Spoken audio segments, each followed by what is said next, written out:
अस्सलामुअलैकुम स्टूडेंट्स, उम्मीद करता हूँ सब खैरियत से होंगे।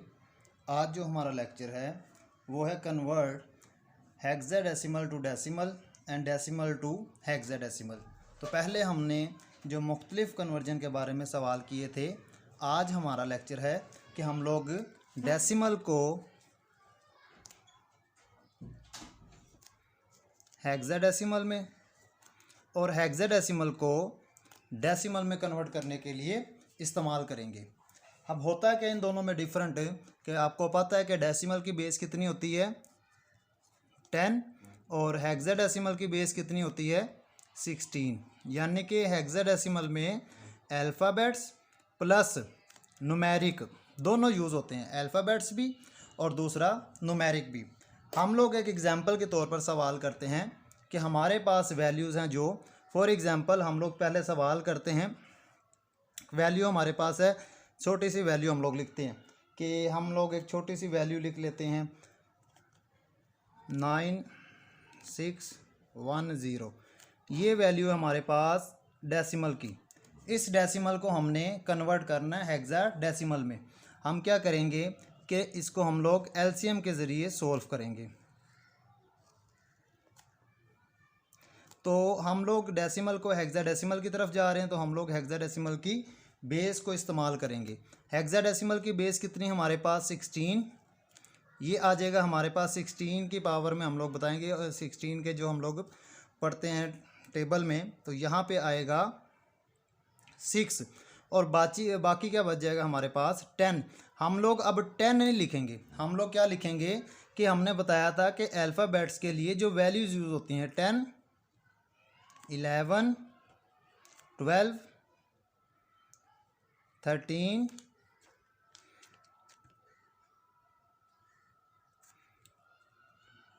14 और 15। तो हम लोग 10 की जगह क्या लिखेंगे ए को, तो ये आंसर आया हमारे पास 6A। तो 6A किसकी वैल्यू आ गई हमारे पास हेक्साडेसिमल की। हमने डेसिमल को हेक्साडेसिमल में कन्वर्ट कर दिया। इसी तरह से हम लोग सवाल को फाइंड आउट करते हैं। फॉर एग्जांपल हमारे पास एक वैल्यू है जिसको हम लोग हेक्साडेसिमल को डेसिमल में कन्वर्ट करने के लिए इस्तेमाल करेंगे। हम लोग वैल्यू लिख देते हैं मिसाल के तौर पर B3 और एक हम लोग वैल्यू लिख देते हैं साथ 4। ये वैल्यू हमारे पास हेक्साडेसिमल। इस हेक्साडेसिमल को हम लोग किसकी तरफ लेके जाएंगे, डेसिमल की तरफ। b की जगह हम लोग क्या लिखेंगे कि b multiply by 16 plus 3 multiply by 16 plus 4 multiply by 16। हम क्या करेंगे b की जगह क्या वैल्यू हमारे पास 11 multiply by 16 plus 3 multiply by 16 plus 4 multiply by 16। अब इनके ऊपर हम लोग पावर लगा देंगे 0, 1 और 2। तो ये हम लोग इसको आसानी से सॉल्व करने के लिए इस्तेमाल करते हैं। तो अब आप देख लें कि 16 को हम लोग 2 टाइम्स मल्टीप्लाई करेंगे, तो जो आंसर आएगा उसको हम लोग किसके साथ मल्टीप्लाई कर देंगे 11 के साथ।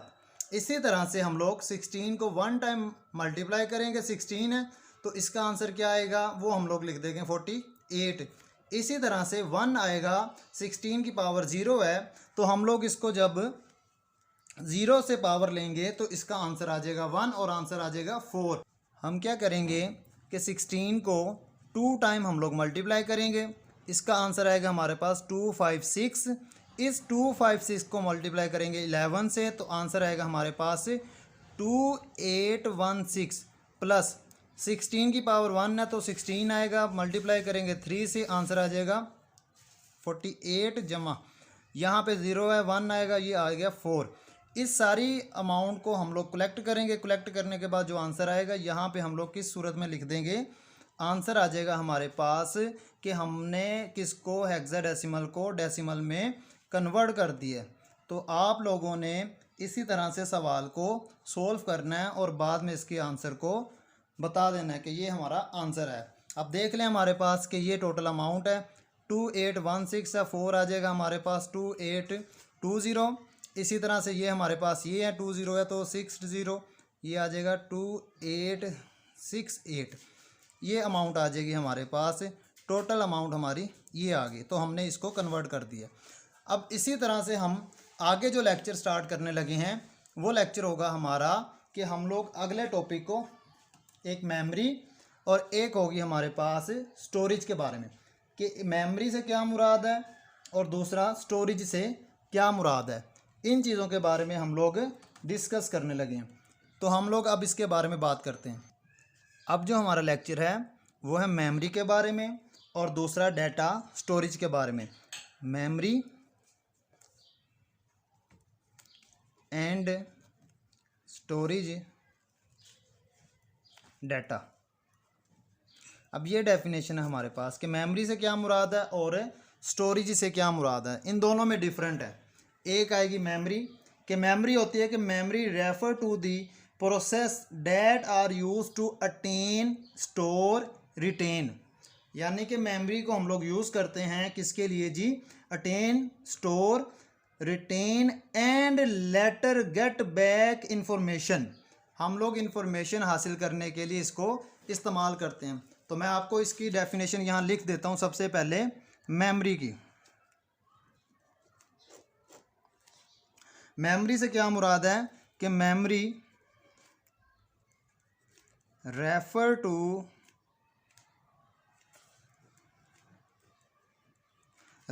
To the process that are used to attain store retain and later get back information.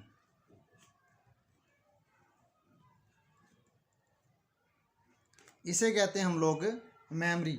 हालांकि मेमोरी का बेसिकली मकसद क्या होता है कि मेमोरी को हम लोग इसीलिए यूज़ करते हैं कि इसके लिए हम लोग एक तो क्या करेंगे, प्रोग्रामिंग,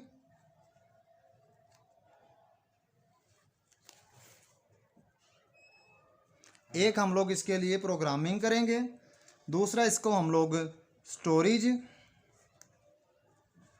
और एक हम लोग इसको किसके लिए इस्तेमाल करेंगे, रिकवर के लिए। इन तीनों पॉइंट्स को हम लोग यूज़ करते हैं मेमोरी के लिए। तो ये डेफिनेशन थी मेमोरी की। आगे हम लोग डेफिनेशन करते हैं स्टोरेज डाटे की। स्टोरेज डाटे से क्या मुराद है। अब स्टोरेज डाटा क्या होगा हमारे पास कि storage data is a process. Storage की डेफिनेशन है,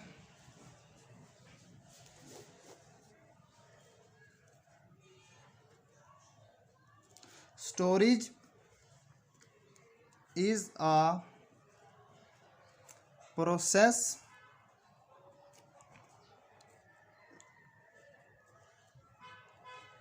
through which digit, या आप कह लें कि digital data, which digital data is save, इसको हम लोग क्या करेंगे, saved within data storage, within uh data storage. इसे कहते हैं हम लोग स्टोरेज। या तो इसको हम लोग टेम्परेरी के तौर पे इस्तेमाल करते हैं और या तो फिर हम लोग इसको परमानेंट के लिए इस्तेमाल करते हैं। ये दो इकसाम होती हैं स्टोरेज की, टेम्परेरी और एक कहलाती है परमानेंट। अब इन दोनों में डिफरेंट है। टेम्परेरी से मुराद होता है कि आर्जी तौर पर डाटे को स्टोर करना, परमानेंट से मुराद होता है कि मुस्तकिल तौर पर डाटे को स्टोर करना। ये मुस्तकिल तौर पर और ये आर्जी तौर पर, ये इन दोनों में डिफरेंट होता है। The device which are used to store the data temporary is called, इसको हम लोग कहेंगे रैम, इसको हम लोग कहेंगे ये जो हमारे पास है वोलेटाइल, और एक और नाम है जिसे हम लोग टेम्परेरी कह रहे हैं। इसी तरह से हमारे पास ऐसी डिवाइस जो डाटे को मुस्तकिल तौर पर स्टोर करे उसे हम लोग कहते हैं रोम, उसको हम लोग कहेंगे अपना नॉन वोलेटाइल, और इसको हम लोग कहेंगे परमानेंट। तो ये सवाल था हमारे पास मेमोरी के बारे में और डाटा स्टोरेज के बारे में। तो इसके बारे में हम लोग आगे डिस्कस भी कर सकते हैं कि ऐसी डिवाइस जो डाटे को लॉन्ग टाइम पीरियड के लिए स्टोर करे उसको हम लोग कहते हैं अपना रोम, और ऐसी डिवाइस जो शॉर्ट पीरियड के लिए इस्तेमाल हो, डाटे को स्टोर करें, इसको हम लोग क्या कहेंगे, रैम। ये इन दोनों में डिफरेंट होता है। और ये भी होता है कि जो रैम का डाटा होता है ये आर्जी तौर पर होता है, जब तक आपका स्विच ऑन है कंप्यूटर के साथ डाटा भी आपका स्टोर है। लेकिन जब आपका सिस्टम ऑफ, इसी तरह से जब लाइट या स्विच ऑफ हो जाएगा तो डाटा भी आपका ख़त्म हो जाएगा। लेकिन रोम में क्या होता है कि बेशक आप सिस्टम को स्विच ऑफ कर दें तो फिर भी आपका डाटा इसके अंदर मौजूद रहेगा। तो ये सबसे ज़्यादा और सबसे अहम सवाल है, different between RAM and ROM, volatile and non volatile, या फिर टेम्परेरी एंड परमानेंट। तो ये सवाल थे हमारे। एक तो हम लोगों ने डेसिमल को हेक्साडेसिमल के बारे में, और एक सवाल था हमारा स्टोरेज और मेमोरी के बारे में। तो उम्मीद है आपको इन दोनों सवालों के बारे में समझ आ गई होगी।